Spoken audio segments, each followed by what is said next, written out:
जय माता रानी दोस्तों, आप सभी का बहुत बहुत स्वागत है आपके अपने चैनल राधा कृष्ण ऑफिशियल में। उम्मीद करती हूँ आप लोग बहुत अच्छे होंगे। तो ये बताने के लिए कमेंट बॉक्स में जय माता दी जरूर लिखिएगा। तो चलिए दोस्तों, आज हम इस वीडियो में नरक चतुर्दशी की कथा सुनेंगे, जिसे छोटी दिवाली भी कहते हैं। ये कार्तिक मास के कृष्ण पक्ष की चतुर्दशी तिथि के दिन मनाई जाती है। इस दिन मृत्युक के देवता यमराज की भी पूजा की जाती है और दक्षिण दिशा में यमराज जी का दीपक जला करके रखा जाता है।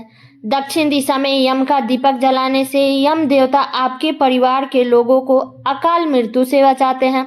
तो चलिए सुनते हैं नरक चतुर्दशी की कथा। इसलिए आज के दिन यानी कि अब की बार साल 2024 में नरक चतुर्दशी 30 अक्टूबर को है। तो इस दिन शाम के समय में सारे लोग के खाने पीने के बाद निश्चिंत हो जाने के बाद यम का दीपक एक लेकर के और दक्षिण दिशा में उसका बाती करके और दक्षिण दिशा की ओर उसको जलाया जाता है। जब आप उस दीपक को जला देते हैं, इसके बाद में आपको पीछे मुड़ करके नहीं देखना चाहिए। तो अब चलिए सुनते हैं नरक चतुर्दशी की कथा। नरक चतुर्दशी कार्तिक मास के चतुर्दशी को कहते हैं। इसे छोटी दिवाली, रूप चौदस, नरक चौदस और काली चौदस के नाम से भी जानते हैं। कार्तिक मास के कृष्ण पक्ष के चतुर्दशी के दिन ही भगवान कृष्ण ने नरकासुर नामक राक्षस का वध किया था। इसलिए इस दिन को नरक चतुर्दशी कहा जाता है। उनके जीत का उत्सव भी दीप जला करके मनाया जाता है, इसलिए इसे छोटी दीपावली कहते हैं। तो आइए सुनते हैं कि कैसे भगवान कृष्ण ने नरकासुर राक्षस का अंत किया था।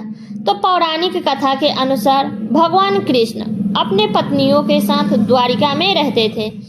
एक दिन देवराज इंद्र भगवान कृष्ण के पास आए और कहा कि हे कृष्ण, दैत्यराज भौमासुर के अत्याचार की वजह से देवतागण त्राही त्राही कर रहे हैं। भौमासुर को ही नरकासुर कहा जाता है। क्रूर भौमासुर ने वरुण का छत्र, अदिति के कुंडल और देवताओं से मणि छीन ली है और वह तीनों लोकों का राजा बन गया है।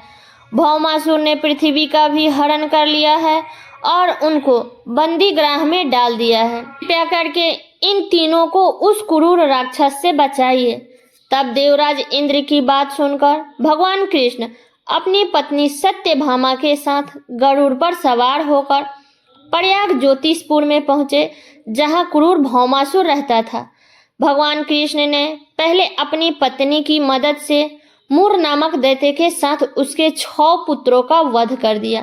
मूर दैत्यों का वध हो जाने का समाचार सुनकर भौमासुर अपनी सेना के साथ युद्ध के लिए निकला।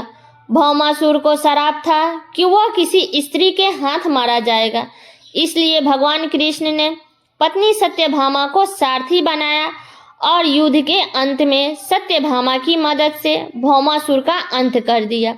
इसके बाद भौमासुर के पुत्र भगदत्त को अभय का वरदान देकर प्रयाग ज्योतिषपुर का राजा बना दिया गया। भगवान कृष्ण ने जिस दिन भौमासुर का वध किया था, उस दिन कार्तिक मास के कृष्ण पक्ष की चतुर्दशी तिथि थी। इसलिए इस तिथि को नरक चतुर्दशी के नाम से भी जाना जाता है। इस दिन भगवान कृष्ण ने न सिर्फ नरकासुर का वध किया था, बल्कि उसके कैद से 16,000 महिलाओं को भी मुक्त किया था। इसी खुशी के बारे में उस दिन दीपक जलाए गए और चारों तरफ दीपदान भी किया गया। नरकासुर के मृत्यु के बाद भगवान श्री कृष्ण के शरीर पर पड़े रक्त के छींटे को साफ करने के लिए उन्होंने स्वयं तेल से स्नान किया था। तो ये है नरक चतुर्दशी की कथा।